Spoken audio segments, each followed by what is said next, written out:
সবচেয়ে বড় দায় এই সংঘর্ষতে আমি মনে করি ভিসির। এই যে ঘটনা এখন ঘটতেছে এটা নর্মালি কিন্তু গত বছরের অক্টোবরের ঘটনা। তখন আন্দোলন করছিল এই যে ইউনিভার্সিটি রূপ দেওয়ার জন্য, সাত কলেজে যে কলেজগুলো আছে সেটা রূপ দেয় নাই। তারা একটা পরীক্ষা ফেললো আমাদের সাত কলেজের ফাইনাল পরীক্ষা ফেলার পর তারা মনে করছে এটা মনে হয় থেমে যাবে, বাট আসলে থামে নেই, থামার কথাও না, কমন সেন্সের বিষয় থামবে না। এরপর পরীক্ষা দিল সাত কলেজ শিক্ষার্থীরা। পরীক্ষা দেওয়ার পর তারা বললো যদি তারা যদি মেনে না নেয় তাহলে আবার আন্দোলনে যাবে, এবং সেটাই গেছে। এটা কমন সেন্সের বিষয়, এটাই ভিসির থেকে বোঝা উচিত ছিল যে এটা আন্দোলনের দিকে যাবে এবং একটা পরিস্থিতি খারাপ হবে। এটা কমন সেন্সের বিষয়। প্রত্যেকটা কিছু আওয়ামী লীগ সরকার এটাকে কাজে লাগাবে, প্রত্যেকটা কিছু চুল থেকে তিল পর্যন্ত প্রত্যেকটা ইস্যুতে আওয়ামী লীগ সরকার চাইবে যে অ্যাডভান্টেজ নেওয়ার জন্য। এটা কমন সেন্স। ভিসি কেন কোনো পদক্ষেপ নেয়? এখন দেখলাম ভিসি বলতেছে আগামীকাল তারা নাকি বৈঠকে বসবে প্রত্যেকটা অধ্যক্ষের সাথে। এই জিনিসটা আগে কেন করে নাই? আজকে যখন সংঘর্ষ করছে অনেকজন ভালোই আহত হয়েছে, আমি দেখছি, আমি আমার চোখের সামনে দেখছি পুলিশ অনেক গুলি করছে, পুলিশ লাঠিচার্জ করছে, অনেকজন মাথা ফাটছে। পুলিশ নির্দ্বিধায় ঢাকা ইউনিভার্সিটির পক্ষ হয়ে কাজ করতেছে, এটা খুবই দুঃখজনক।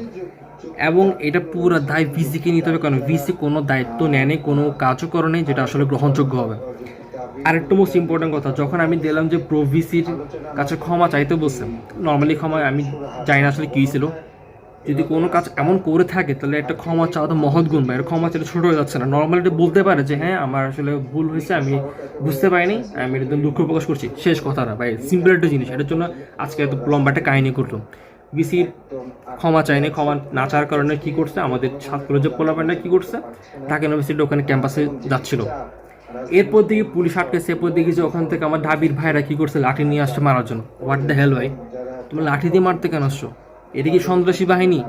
আমরা কি গুন্ডা বাহিনী? তোমরা যে আমাদের লাঠি দিয়ে মারতে আসো? অথচ কয়েক মাস আগে আমরা একসাথে কাঁধে কাঁধ মিলিয়ে রাস্তাঘাটে নামছিলাম, স্বৈরাচার পতন করছিলাম, আওয়ামী লীগ সরকারের পতন করছিলাম, একসাথে মিলিত রক্ত দিচ্ছি একসাথে আমরা।